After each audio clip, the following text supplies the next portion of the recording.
Buenas tardes, muchísimas gracias María por la presentación, gracias a Arsenio y al Círculo, ¿no?, por la oportunidad de estar aquí y gracias también a todos los presentes en esta tarde de tanto calor. Y bueno, de calor y otros elementos vamos a hablar en esta conferencia que he llamado Margarita Ferreras, un pez fuera del agua. Hay seres que recuerdan a fuego. Hay seres terrestres, hay seres acuáticos. Finalmente, hay seres aéreos. Altolaguirre pertenecía a esta última clase, a esta última estirpe, hijos del aire, hechos de aire. Estas palabras dedicadas a Manuel Altolaguirre, que fue editor junto con Concha Méndez del único libro publicado por Margarita Ferreras, Pez en la Tierra, del que tengo aquí una edición moderna, pertenecen a Octavio Paz. Y bueno, yo me preguntaba, a pesar de lo breve de la obra de Margarita Ferreras, me daba cuenta, ¿no?, cómo hay en estas pocas páginas que ocupa su obra, sin embargo, campan a sus anchas los cuatro elementos de la tradición: aire, fuego, tierra, agua. Y si en opinión del gran poeta y ensayista mexicano Altolaguirre era una criatura del aire, yo me pregunto, y pregunto al público, vamos a jugar un poco con esto, a qué elemento pertenece Margarita, a ver si al final somos capaces de encontrar una respuesta, ¿no? ¿Es a la tierra, al agua, al aire, al fuego, a todos los elementos o a ninguno? Eres agua y te busco. Me revuelco como un pez en la tierra cuando tú pasas. Estos versos de la primera sección de Pez en la Tierra parecen explicar el título del libro, y lo cierto, ¿no?, que todavía son muchas las incógnitas que rodean a una de las figuras menos conocidas de la Edad de Plata, y no es descartable, ¿no?, que pudieran aparecer con posterioridad nuevos documentos, quién sabe si nuevos poemas de Margarita Ferreras, pero de momento, ¿no?, en esa biografía a veces tan difícil de seguir, de trazar, esa imagen desesperada, agónica de un pez fuera del agua, va a intentar servirnos para guiarnos un poco por lo que sabemos de su vida y también lo mucho que ignoramos todavía. Porque una de las características que a mí me parece ver en Margarita Ferreras, y luego lo podemos discutir, es que pese a momentos, ¿no?, digamos, de esplendor, de relativo aparente encontrar su lugar, sin embargo, a la vez vemos una cierta sensación de que no acaba de encajar, no acaba de encontrar ese espacio propio, de lo que como luego veremos. Y ya que hablamos de encontrar un espacio, un lugar de pertenencia, quizá cabe preguntarse antes que nada qué significa eso de ser autor, autora de una sola obra. Porque además, como vamos a ver, a menudo la obra, y sobre todo la vida de Margarita Ferreras, a veces estuvo rodeada por una cierta máscara de frivolidad, que quizá ella llevó, pero también otros le atribuyeron con demasiada facilidad, y podría dar la impresión, ¿no?, que esto es, bueno, de escribir un libro de poemas y luego no volver a tocar la literatura, o sí, no lo sabemos, podría ser como una especie de capricho, ¿no?, puro diletantismo, algo alejado de toda vocación literaria. Sin embargo, y me gustaría intentar demostrarlo, ¿no?, en esta intervención, creo que está muy alejado realmente de eso, y que a pesar de la brevedad de su obra, estamos alguien que realmente tiene una voz propia y que no es desde luego una mirada puramente pigonal. De todas formas, el tiempo y su ley inexorable muchas veces convierte autores de una obra muy amplia en autores casi de una obra. Voy a poner un ejemplo que no tiene nada que ver con Margarita Ferreras, pero ¿quién de los lectores de Robinson Crusoe ha leído el resto de las obras de Defoe? Pues poquísima gente, ¿no? O sea que muchas veces el tiempo, ¿no?, y el olvido y tantas cosas hacen que una obra muy amplia acabe reduciendo a una sola. Bueno, simplemente para relativizar ese hecho, ¿no?, de que estemos hablando de una autora de un solo libro. Intentar trazar una semblanza biográfica de Margarita Ferreras sigue resultando en gran medida una audacia, porque como ya he indicado, todavía es mucho lo que se desconoce, y en ese sentido todas las cautelas son pocas. Todavía en esta edición, que es la única edición moderna, bueno, tiene dos ediciones, pero la única edición moderna del libro, la última de 2019, el prologuista y editor Fran Garcerá, que hace una semblanza muy documentada, muy informada. Sin embargo, él concluye que desde el año 40 hasta el 64 ya no sabemos nada de Margarita Ferreras y ni siquiera se habla de la fecha de su muerte y parece que no se sabe nada de ello, ¿no? Todavía hoy, si vamos a la página web de la Real Academia de la Historia, nos encontramos con esa misma afirmación, que se pierde el rastro y no se sabe nada de ella. Sin embargo, hoy, pues, gracias a investigaciones recientes, se sabe, ¿no?, que efectivamente que la poeta murió el 19 de noviembre de 1964 en Palencia, ¿no?, y ahí está, se puede ver su tumba. Y bueno, ahí podemos leer también unos versos del libro, ¿no? La calle arriba y abajo, la blanca muerte pasea, con la guadaña en el hombro y en la boca una azucena, ¿no? Si bien el amor, la pasión es el centro del libro, pero la muerte también hace su aparición en algunos de esos versos. Bueno, creo que es muy significativo, ¿no?, que efectivamente, ¿no?, que algo tan relevante como esto hasta hace nada no lo sabíamos, y nos indica también que, ¿por qué no?, a lo mejor dentro de unos años estamos ofreciendo nuevos datos, incluso algunos datos de los que voy a ofrecer ahora pues se ponen en entredicho. Por tanto, sí pediría, ¿no?, que muchas de las afirmaciones que voy a hacer se tomen más bien como una conjetura, puesto que la vida de Margarita Ferreras muchas veces es como un cuaderno del que hubieran arrancado demasiadas hojas, ¿no?, y que nos tendríamos que hacer una idea muy aproximada de lo que hay ahí. Margarita Ferreras nació el 26 de febrero de 1900 en Alcañices, provincia de Zamora, como muy bien todos saben. Ahí está su acta de nacimiento. Su padre, Francisco Ferreras Toro, procedía de Palencia y su madre, Abelisa Lorenzo García, de Huesca. Margarita es una hija tardía, y más según los cánones de la época, porque el padre ha cumplido los 37 años cuando ella nace, la madre los 35, y los abuelos, tanto paternos como maternos, han fallecido. Los testigos del bautismo fueron dos primos residentes en Madrid, que sin embargo no acudieron a la ceremonia, y en representación de ambos estuvo una vecina de la localidad, María Cañedo. Si cito esto último, es porque me lleva a una cita muy enigmática de Altolaguirre, del año 37, a la que luego volveré, donde Altolaguirre llama a Margarita Ferreras Margarita Cañedo con este apellido, que no sé si es simple coincidencia o no, pero desde luego es un hecho extraño, un hecho enigmático. Aunque no se conoce exactamente la fecha de la muerte del padre, sabemos que ya en 1907 ha fallecido, y probablemente es lo que motiva que madre e hija se trasladen a Madrid, donde residían los pocos miembros de la familia paterna que convivían. El tío de Margarita, nacido en Alcañices, José Ferreras Toro, había sido un destacado periodista, abogado y político, llegó a ser senador por Orense y por Santa Clara de Cuba. Sin embargo, había muerto ya en el año 1904, por lo que difícilmente pudo prestar un apoyo directo a la viuda y a su hija, aunque en la capital ambas coincidieran con la esposa de esta familiar, ¿no?, y con sus hijos.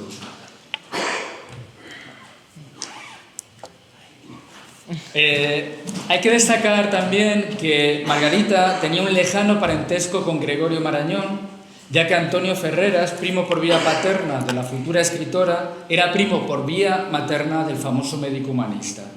De hecho, Ferreras, que era un arquitecto muy conocido en la época, se había encargado de reconstruir la finca del Cigarral que pertenecía a Marañón.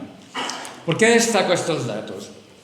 Porque a mí me parece que aquí se empieza a vislumbrar ese difícil equilibrio en que se mueve nuestra autora, y cómo eso que yo he llamado, jugando un poco con el título de su libro, esa situación de pez fuera del agua, parece estar siempre latente, ¿no? Una niña nacida en Zamora que se traslada a la capital, que se mueve de un ámbito rural a otro urbano, que lo hace sin una figura paterna en un momento, a comienzos del siglo XX, donde la sociedad apenas concibe que una mujer pueda vivir sin el amparo de un hombre.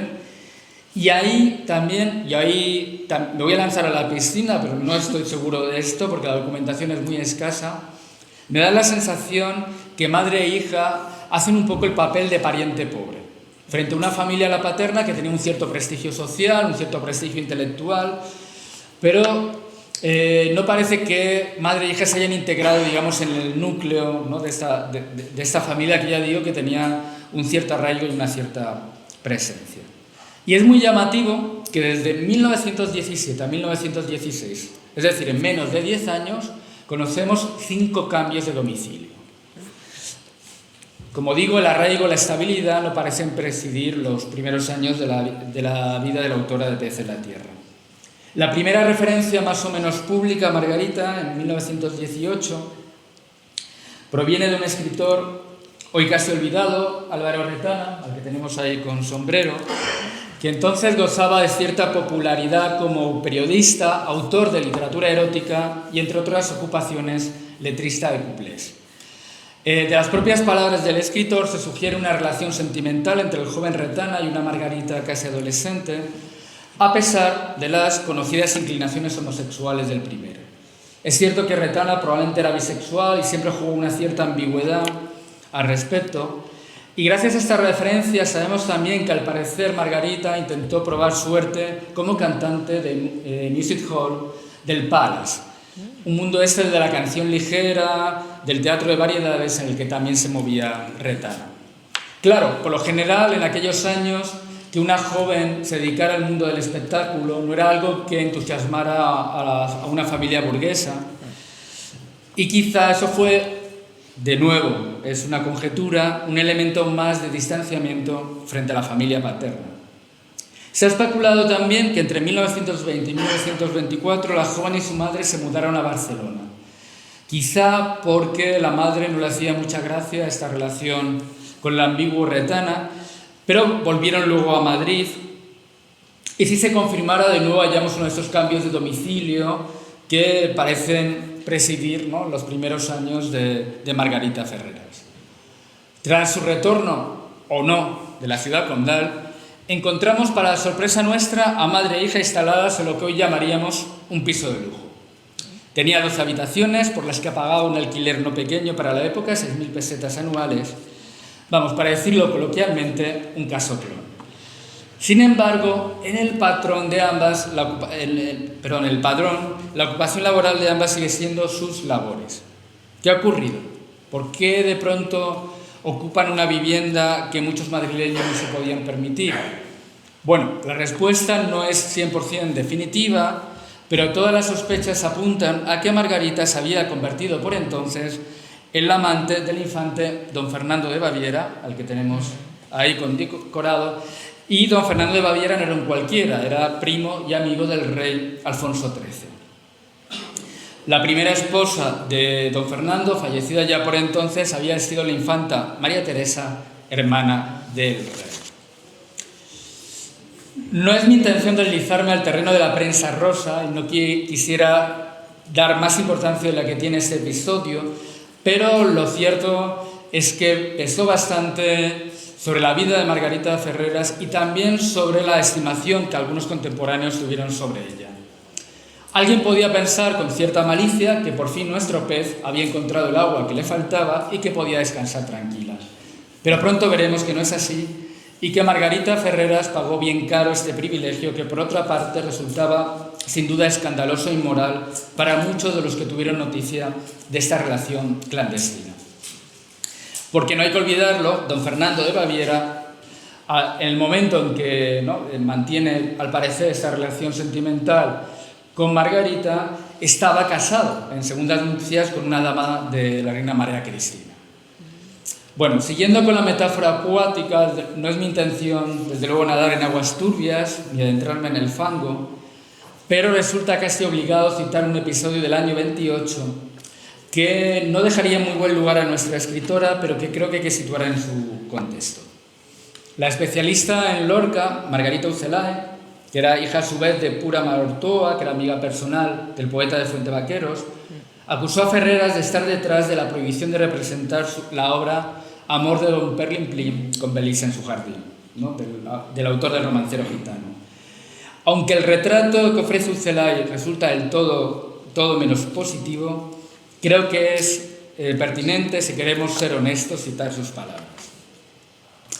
Leo. Circulaba por entonces por los medios más o menos intelectuales de Madrid cierta señora o señorita no de mal ver. Llamábase Margarita Ferreras.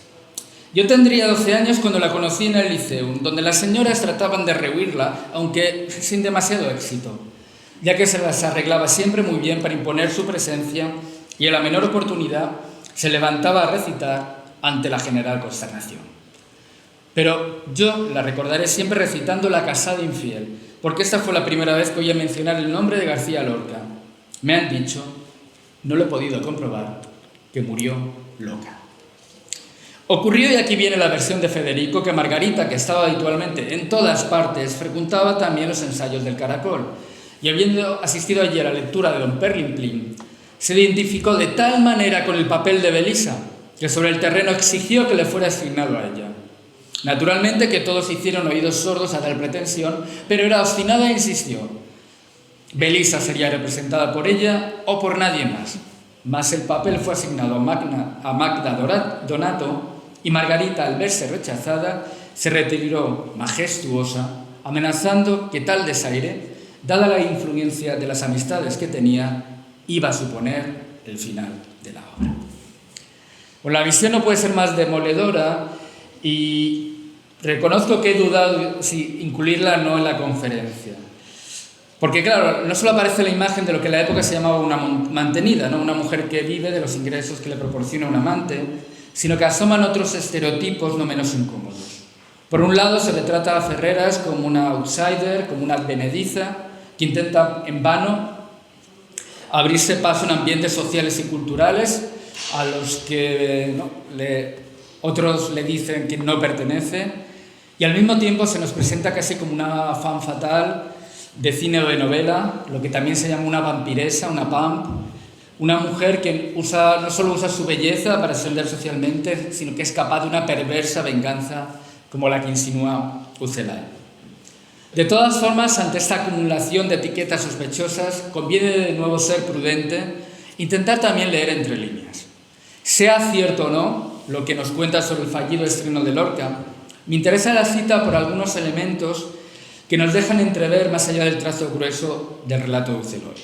Uno de ellos es el indudable interés de Margarita Ferreras por el mundo del arte y la cultura, y su empeño por abrirse hueco, por dejar su huella en él. Y algo ahí que no acaba de cuadrarnos, al menos a mí no me cuadra. No, se pinta en este testimonio, en algún otro más, a Ferreras como una mujer con un desmedido afán de protagonismo, que irrumpe en los ambientes culturales como un elefante en una cacharrería, pero no se explica por qué ese interés en lo artístico, ¿no? Si Ferreras tenía en esos años belleza, encanto, dinero, ¿por qué necesitaba eso si realmente no le interesaba?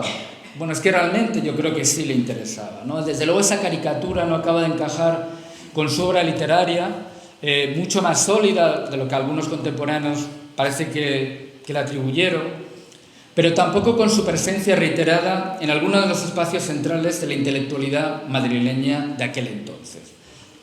No, Ucelay con bastante malicia dice, ¿no?, los ambientes más o menos intelectuales. De más o menos nada, de más o menos nada. Bueno, esta, por cierto, no es Margarita Ferreras, pero en muchos lugares de internet aparece atribuida esta foto como si fuera Margarita Ferreras, ¿no? Me parece que es un buen ejemplo de cómo lo mucho que se desconoce todavía esta autora, y claro, cuando se desconoce mucho es fácil rellenar con huecos, y más en la era de internet, ¿no? Bueno, pues el Lyceum Club o Lyceum Club femenino, que fue un lugar tan importante, ¿no?, para las mujeres, ¿no?, sobre todo en los años 20, un lugar por el que pasaron gente como Rosa Chacel, como María de Maeztu, como María de Zambrano. Bueno, que estuviera Margarita Ferreras ahí no es casual, como tampoco que la encontremos en el Ateneo de Madrid, O en la residencia de señoritas, ¿no?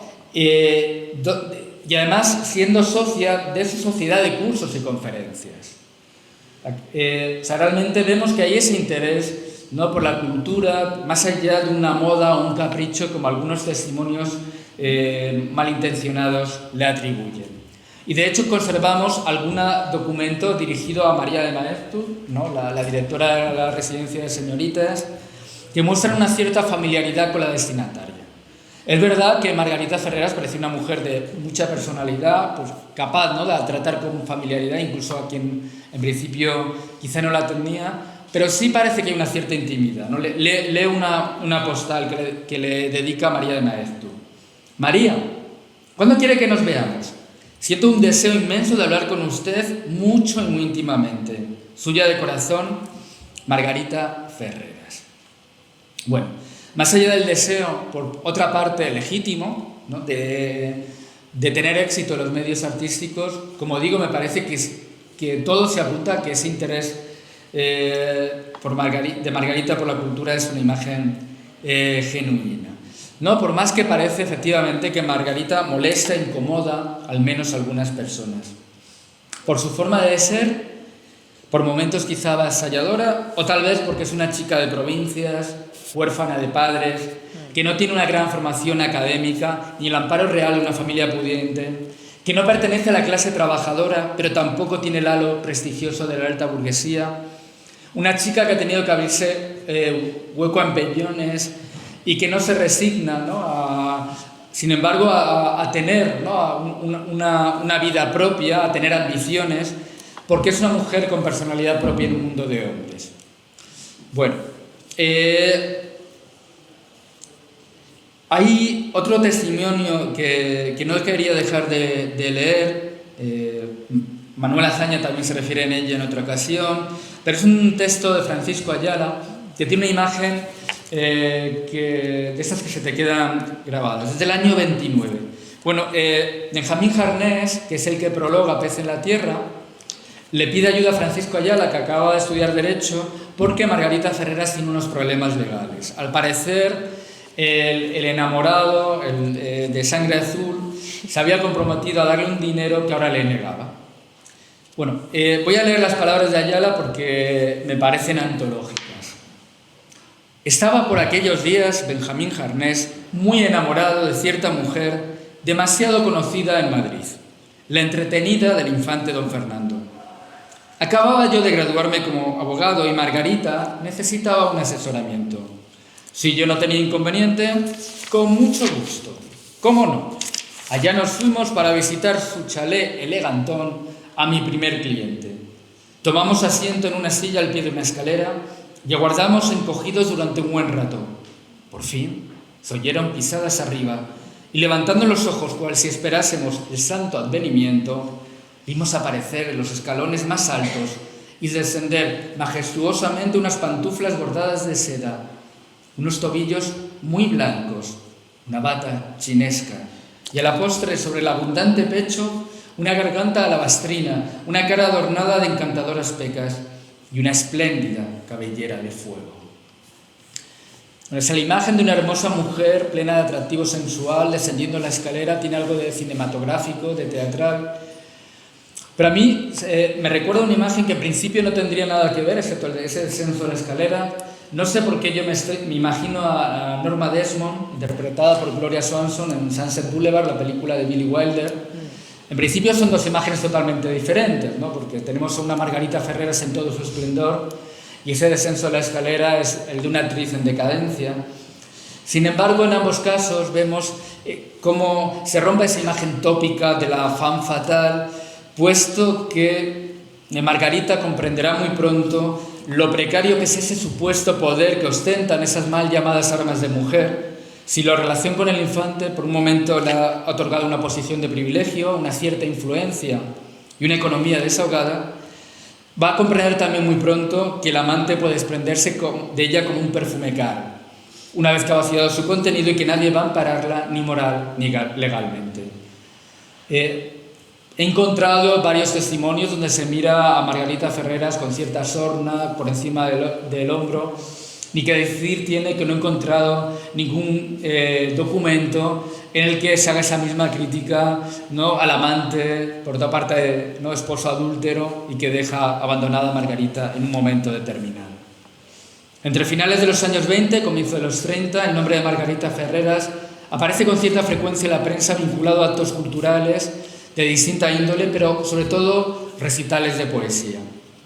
No hay que olvidar que el año 32 es el año de la publicación de su primer y único poemario. Sin embargo, las noticias de su vida a partir del año 34 son cada vez más escasas y las pocas que nos llegan nos muestran un paisaje cada vez más desolador. Da la sensación, ¿no?, que Margarita Ferreras pasa por el cielo madrileño como una estrella, ¿no?, de gran esplendor, pero que como una estrella fugaz se apaga al poco tiempo. Una muestra de ello son las cartas desesperadas, porque no tienen otro nombre, desesperadas, que le escribe a Unamuno en 1934 solicitándole apoyo. Sabemos así que había sido recluida contra su voluntad en un sanatorio. Bueno, ella no lo llama sanatorio, lo llama enfermatorio, con esta palabra divertida pero muy dolorosa, ¿no?, en el fondo, ¿no? Ahí tenemos, ¿no?, dos ejemplos de esas cartas que escribe Unamuno. El panorama no puede ser más inquietante. El 26 de marzo le dice: he sufrido mucho recluida en un sanatorio de enfermedades nerviosas. Debí seguir el tratamiento en casa, pero a mi lado falló una voluntad enérgica y los médicos convencieron a mi madre de la necesidad de un aislamiento total. Y una noche trágica me llevaron a viva fuerza al sanatorio, al enfermatorio. Protesté, grité y me encerraron en una habitación alta pintada de amarillo, con una cama atornillada al suelo y sólida puerta de hierro que cerraban implacables. Me moría de miedo. En el sopor de los narcóticos oía los gritos alucinantes de las locas y pasaba horas y horas acurrucada en un rincón como un animal enfermo. La carta sigue explicando sus padecimientos y acaba con un significativo: sigo muy sola, don Miguel. En otra carta de diciembre del 35, los problemas, ¿no?, de salud se mezclan con problemas legales, probablemente vinculados con sus pretensiones frente al antiguo amante. He consultado con abogados y médicos. Los médicos dicen que ellos solo pueden recetar calmantes, pero que no pueden evitar las causas exógenas que determinan la angustia y el insomnio. Psicosis originada por las cuestiones ambientales, dicen los médicos del sanatorio. Uno de los últimos testimonios es el ya citado de Alto Laguirre, que de nuevo nos sitúa ante el espectro de la locura y en el que, como digo, le cambia el apellido a Margarita, le llama Margarita Cañedo. Dice así Alto Laguirre: me sobrecoge pensar en mi encuentro con la poetisa Margarita Cañedo, con la razón perdida, despeinada y mostrando desgarrados sus antiguos vestidos. Se me apareció en una calle de Valencia, pidiéndome socorro. Había sido en tiempos de la monarquía amante de un infante de España que la colmó de riquezas. Vivía en un palacete con fachada de mármol y lucía lujosas alhajas cuando asistía a los teatros. Sin duda el desvío de su principesco amante hizo que adoptara ideas republicanas y, como era todavía joven y hermosa, sostuvo amoríos con algunos políticos destacados. Para congraciarse con el nuevo régimen, hacía alarde de ideas revolucionarias, frecuentaba el Ateneo y otros círculos de intelectuales. En mi imprenta edité su libro de poemas titulado Pez en la Tierra. Como vemos, Alto Laguirre parece sumarse al coro de quienes dudan de la sinceridad de las inquietudes intelectuales de Margarita Ferreras. A pesar de haber publicado su libro y a pesar de que no es verdad lo que dice Alto Laguirre, que esos intereses intelectuales ya se dieron en la época de la monarquía, ¿no? Sin embargo, vamos a ver cómo esa sensación de ser una intrusa, una advenediza en esos medios intelectuales, que desde luego no debió resultarle nada fácil. Durante la dictadura casi se pierde su rastro. En 1940 sabemos que vive en Atocha, en Madrid, en un piso compartido con una familia y otros huéspedes. Nada queda de aquella vida de lujos. En el padrón aparece como viuda, llegó a casarse, es, como dice Fran Garcerá, una estrategia para borrar su pasado en pleno franquismo. Bueno, pero a mí hay un detalle que me resulta conmovedor. En sus ocupaciones ya no pone sus labores, sino pone literatura. Que eso, que no volvió a escribir ningún libro y que sepamos no volvió a participar en el mundo de las letras. Hasta el año 64 no se sabe nada de ella y de pronto nos topamos con su nombre para constatar que recibe una ayuda de la Junta Provincial para la Beneficencia de Zamora. Su rastro se va perdiendo, se va opacándose poco a poco y por completo alejada de ese mundo literario al que pese a quien pese perteneció. Antes de pasar a su obra y a modo de transición, me gustaría advertir sobre 2 o 3 riesgos a la hora de entender la figura de Margarita Ferreras. La primera sería una visión moralizante, que no moral, que ignora el contexto histórico y las circunstancias que rodean su vida. No diré que era convertirse, ¿no?, en el amante, ¿no?, de un hombre de cierto poder era la única salida para una mujer que no quisiera resignarse, ¿no?, al papel tradicional de esposa y madre, pero muchos otros caminos no había para una mujer en aquella época, sobre todo si no había ¿no?, un apoyo económico, social, familiar detrás. Por otro lado, tampoco creo que debemos caer en la patologización, ¿no?, de su figura, ¿no? Esas noticias sobre su salud mental muchas veces nos pueden llevar a interpretar a posteriori hechos que realmente no conocemos bien, y además es bien sabido, ¿no?, como desde el siglo XIX muchas veces la psiquiatría ha servido también para intentar colocar en el terreno de la salud mental a aquellas mujeres que escapaban de los cánones, de los estándares de lo que se consideraba aceptable. Y tampoco me gusta considerar a Margarita Ferreras simplemente una víctima de las circunstancias. Creo que no hay que victimizarla porque sería infantilizarla. Ella fue una mujer adulta que tomó decisiones arriesgadas, arriesgó fuerte y quizá no sabía que las cartas estaban marcadas.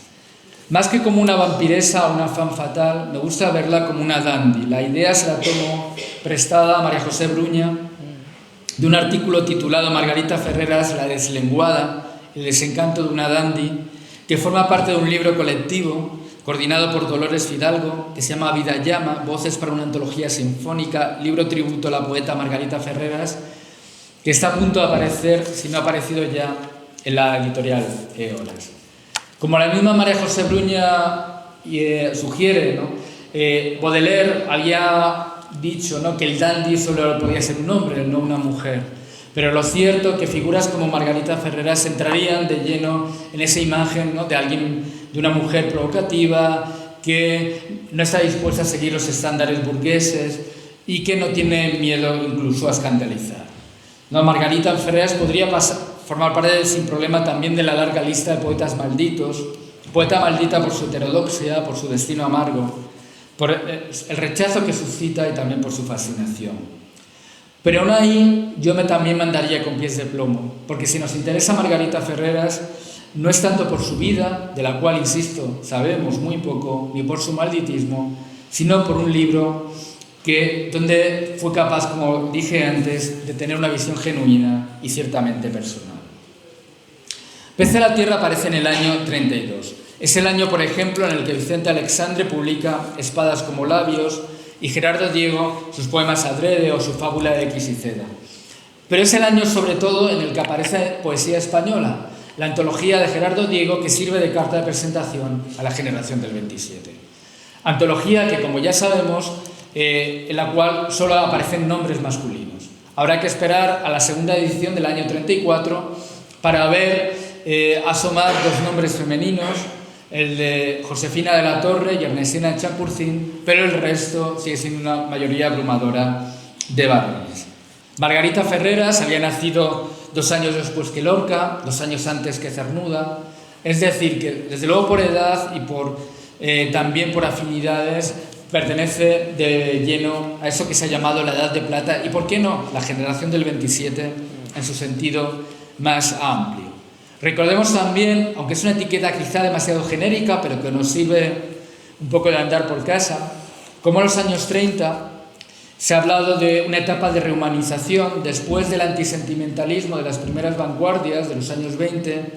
En los años 30, los años anteriores de la guerra, van a aparecer una serie de libros con una fuerte carga emocional, con muy distintas modulaciones, ¿no? Pienso, por ejemplo, Los placeres prohibidos de Luis Cernuda, del año 31, La voz a ti de vida, de Salinas, del año 33, La destrucción y el amor, de Alexander, del 35, Cántico inútil, de Ernestina de Champurcín, del 36, y por supuesto, Pez en la tierra, del año 32. De esos vínculos con la generación del 27 nos habla, desde luego, que el libro aparezca, ¿no?, en la editorial de Concha Méndez y Manuel Altola Aguirre, o hechos documentos, por ejemplo, como una postal enviada en el año 32 desde la casa de Margarita Ferreras, que es una postal dedicada al gran intelectual mexicano Alfonso Reyes, una postal que firma Rodolfo Reyes, hermano de Alfonso, Altola Aguirre, Concha Méndez, Luis Cernuda y la anfitriona, ¿no?, para que veamos que esas relaciones personales existían. Antes de entrar de lleno en los poemas, me gustaría, aunque sea de pasada, indicar algo que me parece muy significativo, que son los paratextos que rodean el libro. Primero, la dedicatoria del libro a Juan Ramón Jiménez, al que Margarita había conocido en persona y que, claro, fue uno de los maestros de la generación del 27, quizá el gran maestro. También una cita inicial de San Juan de la Cruz y el prólogo de su amigo, el escritor Benjamín Jarnés. Más allá de la significación de cada uno de estos textos, creo que no es del todo irrelevante que una mujer necesite, en esta época, arroparse por una serie de nombres masculinos de cierto prestigio para entrar en lo que Bourdieu llamaba el campo literario. Fuera consciente o no, era una forma, ¿no?, de alguna forma entrar en lo que para muchos era un voto vedado. El prólogo de Jarnés, que es sumamente elogioso, destaca sobre todo la españolidad de la voz lírica, así como su vínculo con el siglo de oro, hasta que el punto de que Jarnés llega a afirmar: he aquí un libro de poesía profundamente española, realismo ardiente que se eleva a planos místicos, nunca empujándolos hacia la baja sensualidad. La poesía amorosa de nuestro siglo XVII tiene aquí una excelente continuación. La autora se ha saltado un siglo de fríos conceptos, otro de románticas andaluzas, y ha echado sus raíces en lo más auténtico del lirismo español. Bueno, esto de que se haya saltado 2 siglos es discutible, nadie se lo salta realmente, pero está indicando aquí de nuevo Jarnés un vínculo con la generación del 27, ¿no?, que es esa mirada hacia el siglo de oro. Me llama también la atención en el prólogo cómo pone la venda antes de la herida, podríamos decir, en 2 terrenos resbaladizos, ¿no? Por un lado el erotismo y por otro el propio hecho de la voz femenina. Así nos dice que el erotismo de Margarita Ferreras nunca es trivial, menos fangoso, porque apunta a las estrellas, es un erotismo cósmico. Más allá de lo acertado de esa expresión, erotismo cósmico, también está claro que Jarnés se da cuenta que el tema puede ser escandaloso y más en boca de una mujer. También en un momento dado dice que es una poesía vigorosa y recia. Creo que no es inocente esto, ¿no?, porque son 2 adjetivos que los estereotipos de género suelen asociar a la virilidad. Es como si Jarnés de alguna forma estuviera disculpando a Margarita Ferreras por ser mujer y se viera impelido a espantar desde el momento los tópicos que se asociaban a la escritura femenina, ¿no?, a lo suave, lo lánguido, incluso lo cursi. Y prueba de ello es un elogio que tiene, yo creo, su veneno inconsciente, porque dice Jarnés al final: solo un espíritu de honda raíz lírica podría resistir la prueba. Sobran casos de mujeres que pasaron por ella dejando de su amor cenizas de sus versos. No poesía. Bueno, mujeres y hombres, ¿no? Ante el tema amoroso es fácil caer en lo cursi y no es algo exclusivo de la escritura femenina, ¿no? Bueno, entrando ya en los poemas, el libro se divide en 4 secciones. La primera sin título, la segunda paisajes, para mí la más interesante, que está dedicada a Ortega y Gasset, de nuevo el nombre de prestigio, de nuevo el nombre masculino, y 2 breves secciones, romances y sur. Y aunque el amor y el erotismo supone un poco el hilo conductor de todo el texto, también una cierta variedad temática y de composición que tiene también mucho que ver con el hecho de ser un primer libro, ¿no? Aunque también al final resultó ser el último, ¿no? Pero como este deseo también de una autora de ir explorando distintos caminos. La primera sección es muy significativa porque nos marca el tono del texto y ahí encontramos también la pista para el título del libro. Voy a leer ahora entero el poema 6, al que antes hacíamos referencia. Que no tienen título esta primera sección los poemas, algo muy habitual, ¿no? En la época, recordemos por ejemplo las rimas de Becker. Dice así: no moriré mientras tú vivas. Desesperadamente mis raíces se alargan, eres agua y te busco. Me revuelco como un pez en la tierra cuando tú pasas. Bueno, más allá de la significación que le he dado antes, es claro que el símil tiene aquí una intencionalidad precisa. El dolor de la ausencia, ¿no? La necesidad del ser amado. Y esta cita cobra especial profundidad porque entra en diálogo con la cita inicial de San Juan de la Cruz. Dice San Juan: estaba en mí muriendo y en ti solo respiraba. Yo me metía en su fuego, sabiendo que me abrasaba.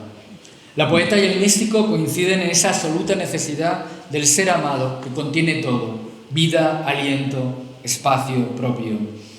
Quizá en los versos de San Juan hay un eco de la creencia alquímica en seres como la salamandra que solo podían vivir en el fuego. Así son los espíritus apasionados, ¿no?, que mueven estos versos: criaturas de agua o de fuego, rara vez de tierra, ondinas o salamandras. ¿Cómo vivir sin pasión?, parece preguntarse Margarita Ferreras. No es la única vínculo con la mística. En otro de los poemas de esta primera sección aparece el tema de los ojos, que es una constante en Margarita Ferreras.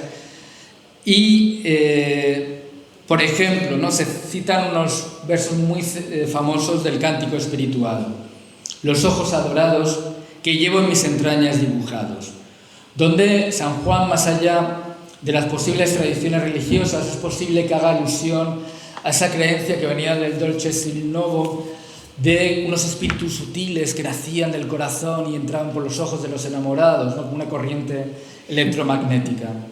Sin embargo, para Ferreras la imagen se invierte. Ya no es la imagen adorada la que se encierra en sus propias entrañas, sino que ella es la que se siente prisionera en una cárcel de amor, la de esos ojos de los que no puede escapar. Y así escribe: voy dentro de tus ojos con las venas abiertas. Estos primeros poemas, ¿no?, por el juego de asonancias, de sugerencias, también de cierta libertad métrica, nos recuerdan, ¿no?, toda una línea romántica, posromántica, también al primer Juan Ramón Jiménez, a la poesía neopopularista. No falta alguna imagen que podría haber firmado García Lorca: ah, qué canción de cuchillo, dice mi sangre saltando. O esta, donde creo encontrar un eco o quizá simple coincidencia con Pedro Salinas y su seguro azar: abro las alas de mis brazos en un azar seguro, a pleno mediodía. ¿No? Ya empieza aquí en esta primera sección una sensualidad a veces desgarrada. Entre sus garras invisibles lucha mi cintura con sacudidas de serpiente. Y aquí encontramos por primera vez una presencia animal que vuelve a aparecer en el poema 27. Las serpientes violetas muerden el cielo gris.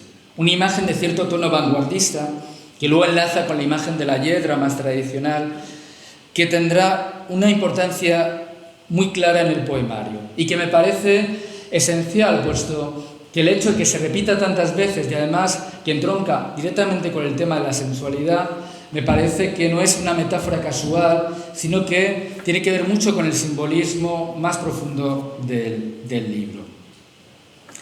El título de la segunda sección, Paisajes, engaña en principio, puesto que existía toda una tradición de poesía paisajística, de poesía de paisaje muy asociada al romanticismo, al simbolismo, con el importante precedente, por ejemplo, también de Juan Ramón Jiménez. Pero aquí nos encontramos quizá con lo más innovador de la autora. El primer poema de la sección ya marca el tono, desde luego lejos de toda poesía de paisaje. Y su título no puede ser más representativo: Hora caliente. Voy a leer un fragmento. Hora caliente, vibración nerviosa, sangre salpicada, rosas, rosas, rosas. Da en un galope frenético el corazón de los olores. Es de una densidad carnal del aire, efervescencia de germinaciones. Esa densidad carnal es la que va a dominar toda la segunda parte. El paisaje se tiñe de erotismo, una sensualidad que desborda el yo poético y impregna todo. Toda la naturaleza canta la plenitud del eros y también siente su amenaza. Y de nuevo las serpientes. estiro las serpientes morenas de mis brazos. El título del poemario ya había convocado la presencia animal, ¿no?, del pez y asimismo a los 4 elementos. Tierra, aire, fuego y agua van a desempeñar un papel importante.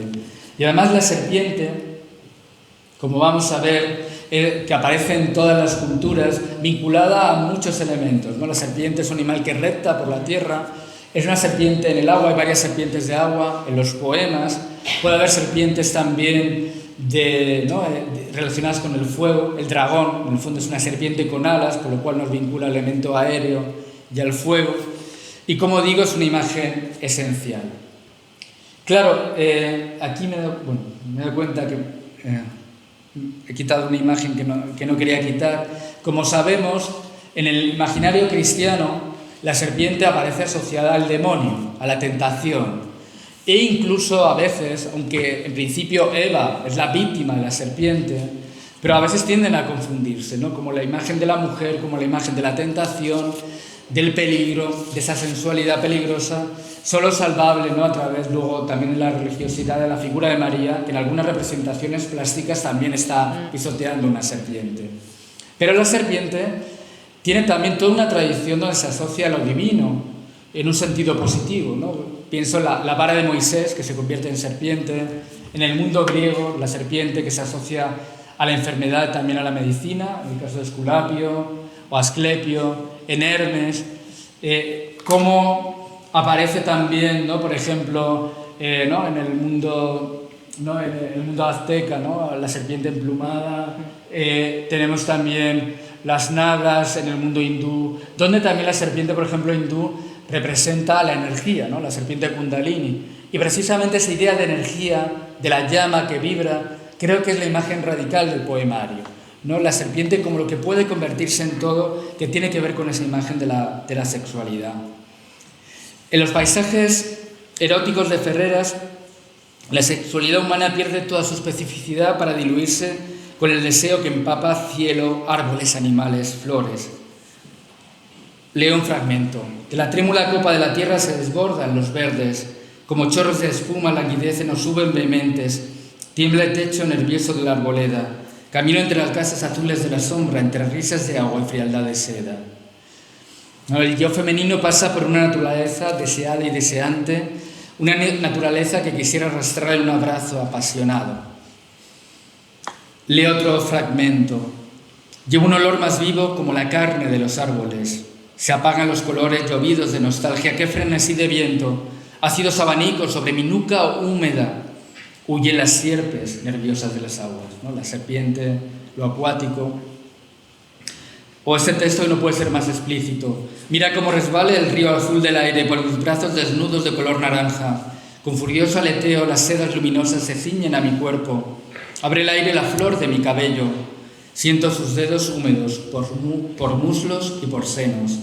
Ese aire sátiro, amante, apasionado, nos recuerda al romance de García Lorca, de Preciosa y el aire, pero era un simbolismo que Lorca no había inventado, que estaba ya en la poesía popular medieval, donde el agua y el aire se asocian al elemento erótico. No hay, por tanto, sensualidad solo en el paisaje, hay una sexualidad clara, ¿no? Incluso puede llevar a que los árboles se muevan, ¿no?, que los árboles se desplacen, a esa hora en que corren los árboles por el agua verdosa del cielo como enormes arañas, donde no se oye incluso el simbolismo fálico, concentrada ansiedad de las formas inmóviles. Los árboles viriles desnudan sus espadas. Los ejemplos se multiplican, no voy a leerlos todos, pero hay esa distinción entre, ¿no?, esa confusión entre el deseo, el lenguaje, el cuerpo, que es constante. Si la imaginación es una de las dotes imprescindibles en un poeta, Margarita Ferreras sin duda posee ese don. Esa imaginación, desde luego erótica, que me recuerda en parte a una escritora uruguaya, a Marosa Di Giorgio, aunque Marosa Di Giorgio iba quizá un paso más, ¿no? Las flores se abren como sexos, una imagen que, por cierto, repetirá luego Juan Ramón Jiménez en el poema Espacio. Y aunque estoy hablando de otros autores, Marosa Di Giorgio, Juan Ramón Jiménez, como si hubiera una tradición fuerte de esto en español, pero no es verdad, no la hay. ¿No? Ese erotismo cósmico, ese erotismo telúrico no es tan frecuente en la poesía en español, ese panteísmo casi sexual, ¿no? Que podríamos decir. Uno puede pensar en La destrucción y el amor de Alexandre del año 35, pero el libro de Alexandre, que tiene ciertos rasgos comunes con este, es un erotismo mucho más construido, es un libro casi cartesiano en su construcción, a pesar de ser un libro surrealista. No, las imágenes de Margarita Ferrer me parece que son mucho más espontáneas, más libres en ese sentido. Otro ejemplo que se me viene a la memoria es el de Neruda. El Neruda, por ejemplo, los 20 poemas de amor y la canción desesperada. Pero el Neruda, de estos 20 poemas de amor, este panteísmo cósmico, ese amor, esa sexualidad que impregna todo, muchas veces está teñida de un imaginario patriarcal, donde está muy claro el papel activo del hombre y el papel pasivo de la mujer. Leo un ejemplo muy claro del primer poema de los 20 poemas. Cuerpo de mujer, blancas colinas, muslos blancos, te pareces al mundo en tu actitud de entrega, mi cuerpo del abrigo salvaje te socava y hace saltar al hijo del fondo de la tierra. Esta repartición de papeles en el fondo tan tradicional no está en Margarita Ferreras, quizá por esa idea, ¿no?, del erotismo como energía, ¿no?, como llama que lo impregna todo y que rompe papeles y roles preestablecidos. Desde luego no faltan precedentes en el modernismo, ¿no? Ahí está, por ejemplo, Delmira Agustini, otra uruguaya, que en el poema Serpentina, ella misma, Delmira Agustini, se identifica con una serpiente. Voy a leer solo el primer verso. En mis sueños de amor yo soy serpiente. O Rubén Darío, que en Cantos de vida y esperanza dice: el peludo cangrejo tiene espinas de rosas y los moluscos reminiscencias de mujeres. Pero esas afinidades creo que no anulan la originalidad de Ferreras ni la autenticidad con que esas visiones se encarnan en su propio imaginario. Antes de ir ya a la parte final de mi intervención, que prometo que ya es muy breve, sí, vamos a pasar a las dos últimas secciones, a la sección de romances. Por cierto, los romances de Margarita Ferreras no son romances en sentido estricto de la métrica, pero sí lo son en su espíritu, ¿no?, de esa mezcla de lo narrativo y lo lírico, muy bien conseguida y con ciertas afinidades también con esos, por ejemplo, poemas lorquianos donde aparece esa mezcla entre la vanguardia y la tradición. Vamos a escuchar el primer romance cantado por Sheila Blanco.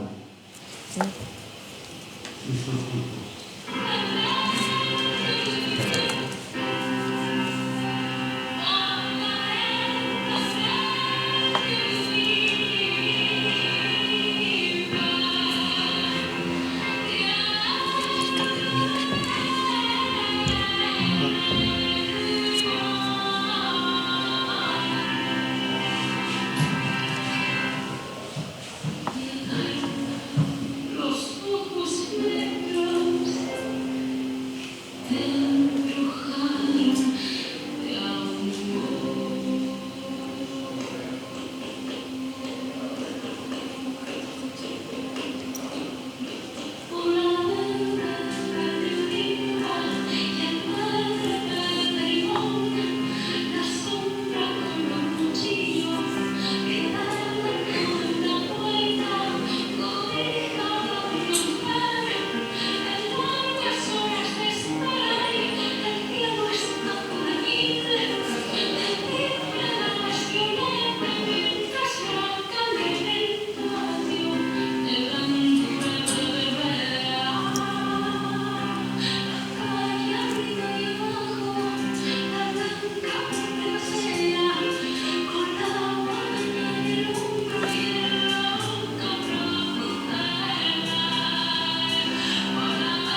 sé si hemos escuchado, pero aparece otra vez la mención a una culebra, ¿no? El simbolismo aparece una y otra vez. Por cierto, ¿no? He hablado de esa cierta cercanía con los poemas de Lorca, pero no quiero decir que sea un poema lorquiano, es un poema que tiene un tono propio, una fusión muy bien conseguida entre ese tono popular, pero también imágenes de cierto aire vanguardista. En el segundo romance, de los dos que aparecen, no este que hemos oído, sino el segundo, de nuevo aparece la imagen de la serpiente y asociada además al paraíso, pero al paraíso de la infancia. Y en esta vez las serpientes son las trenzas de unas niñas que juegan en coro, ¿no? En un corro. Las culebras de las trenzas nos azotaban la espalda, mientras el viento en cuchillas hinchaba en globo la falda. De nuevo, ¿no? El viento, ¿no? Como símbolo erótico, y de nuevo esas trenzas como si la culebra ya se empezara a enredar en el cuerpo de las niñas. Y es un texto que además a mí me parece muy interesante. Voy a decir una afirmación un poco arriesgada, pero yo creo que es el primer texto en la literatura española que habla explícitamente de la menstruación. No sé si lo hace, a ver, no habla solo de la menstruación, porque Ferreras, como buena poeta, cuando habla de una cosa, habla de 2, 3, 4, 5 a la vez, ¿no? Habla también, ¿no? Del paso al deseo, del paso del tiempo, pero voy a citar el final del romance. Huyeron los claros juegos, revelación misteriosa, nuestras faldas se mancharon de rosa. Creo que es bastante obvio, ¿no? La última sección sur también ahí nos engaña un poco Margarita Ferreras. Bueno, primero porque es una mujer, claro, que uno asocia, ¿no? Que siempre, por lo menos el núcleo de su vida literaria se movió entre el centro y el norte peninsular, pero la última sección se llama sur. Parece que ahí rinde tributo a cierta moda, ¿no? de andalucismo, de la poesía del momento, y sin embargo lo lleva a su propio terreno, ¿no? De nuevo aparecen poemas de una gran sensualidad y donde aparece de nuevo el símbolo de la serpiente, ¿no? Por ejemplo, habla de las parras que se crispan llenas de senos claros en contorsiones lánguidas y quiebros de culebra. O luego, al final del libro, dice: pisas desesperada la sierpe de tu pena, lucha en las sacudidas de su cuerpo viscoso con tus piernas crispadas. Eso en el penúltimo poema, pero en el que cierra el libro, fandanguillo, arabesco, culebra de fuego rozando la médula. Hay una leyenda medieval, es la leyenda de Melusina, donde Remondin, el conde de Poitiers, incumple la promesa que le había hecho a su amada Melusina, lo podemos ahí representado, y un día la espía por el ojo de la cerradura porque Melusina, antes de casarse con él, había hecho prometer que todos los sábados ella se iba a encerrar a darse un baño y no quería que la mirara ni la viera nadie. Pero, y si alguien la miraba, se iba a marchar, iba a desaparecer. Bueno, durante mucho tiempo aguanta, ¿no? Pero al final la curiosidad puede más, y su marido mira por el ojo de la cerradura y, oh sorpresa, descubre una mujer, el cuerpo desnudo de una mujer de cintura para arriba, pero de cintura para abajo el cuerpo de un pez o de una serpiente. Por haber faltado a su palabra, el conde perderá para siempre a su mujer, que se aleja por el aire, volando convertida en una gran serpiente. Nosotros, los presentes en la sala, también nos hemos asomado por el ojo de la cerradura para intentar descubrir quién es Margarita Ferreras, como una nueva Melusina. Pero sospecho que no hemos podido descubrir del todo su secreto. Y ahora ella también comienza a alejarse de nosotros con el gesto huidizo de la serpiente. Conviene, no obstante, perder su rastro. Y vuelvo con la misma pregunta: ¿de tierra, de aire, de agua, de fuego? Muchas gracias.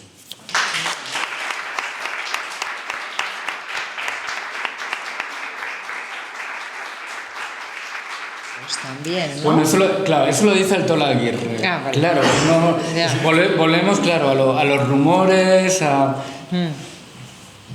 Claro, sí, efectivamente, ¿no?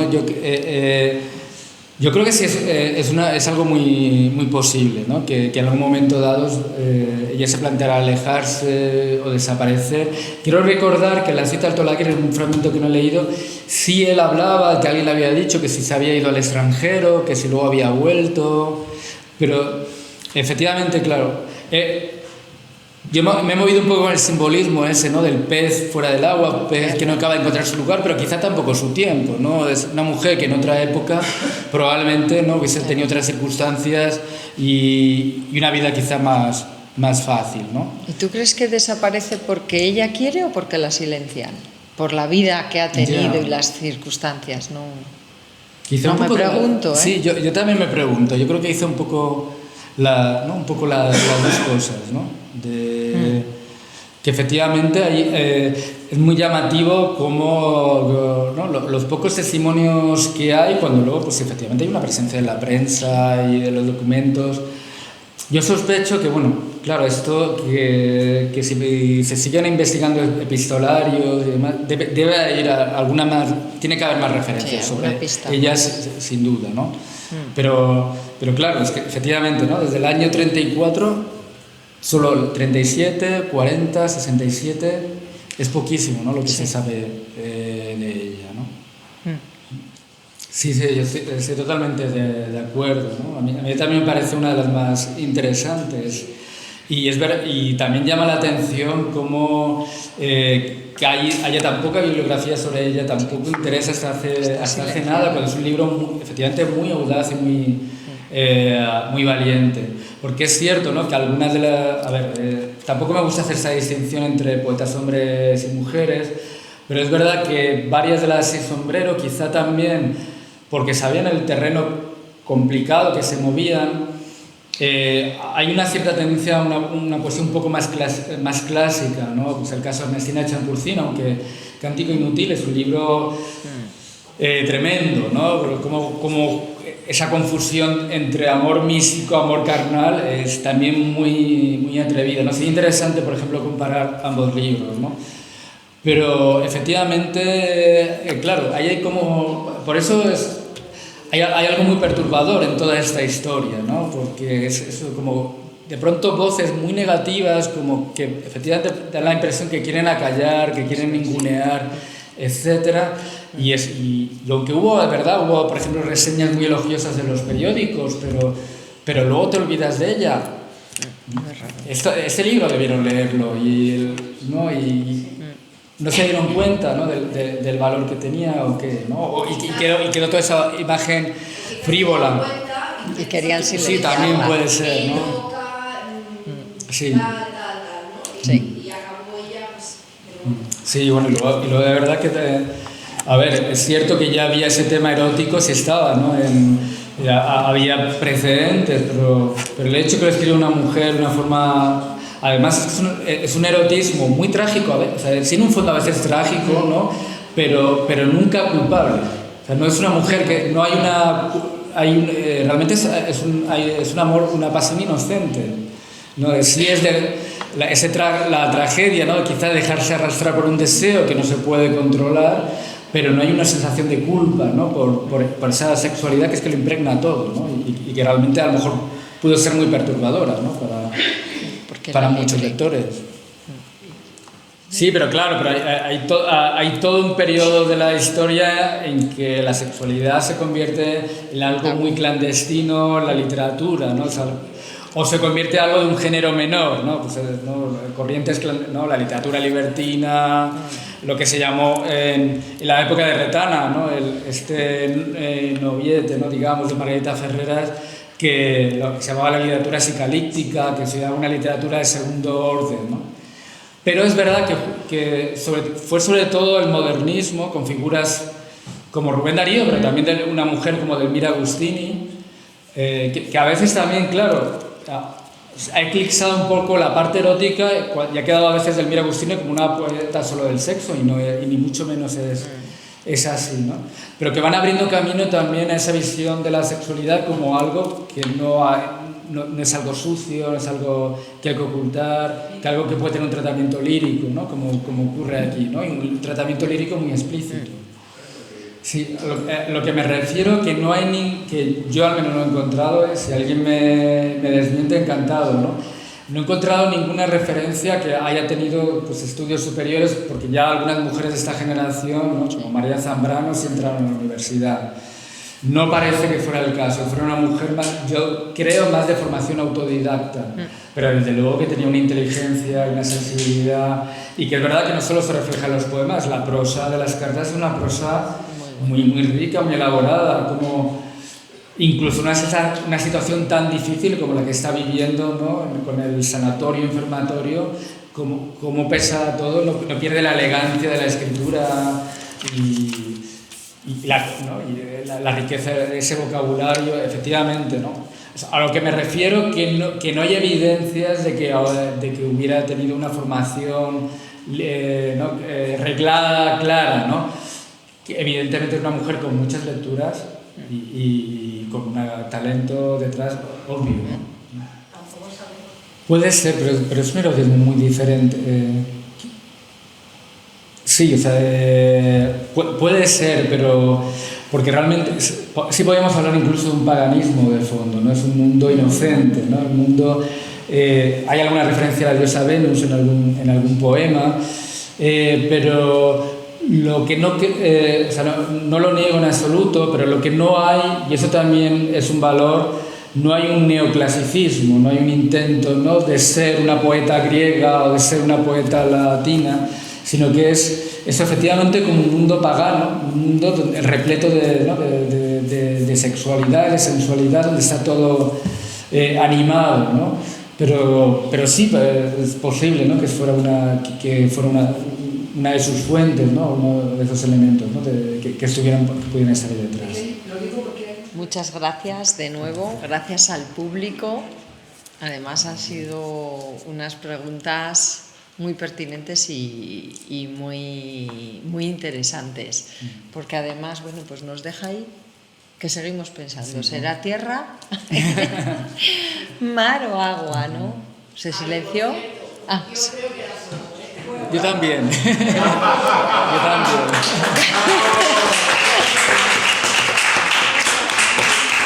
Bueno, pues yo me inclino entre el fuego y el aire, ¿eh? Sí. Porque creo que era bastante etérea. Sí, probablemente. Eso por supuesto. Lo que está claro es que era una parte esencial, por mucho que quizá la hayan intentado silenciar, ¿no? Bueno, pues nada, José Luis, solo me cabe darte nuevamente las gracias. Ha sido muy interesante y muy, muy enriquecedor, y muchas gracias por haber venido.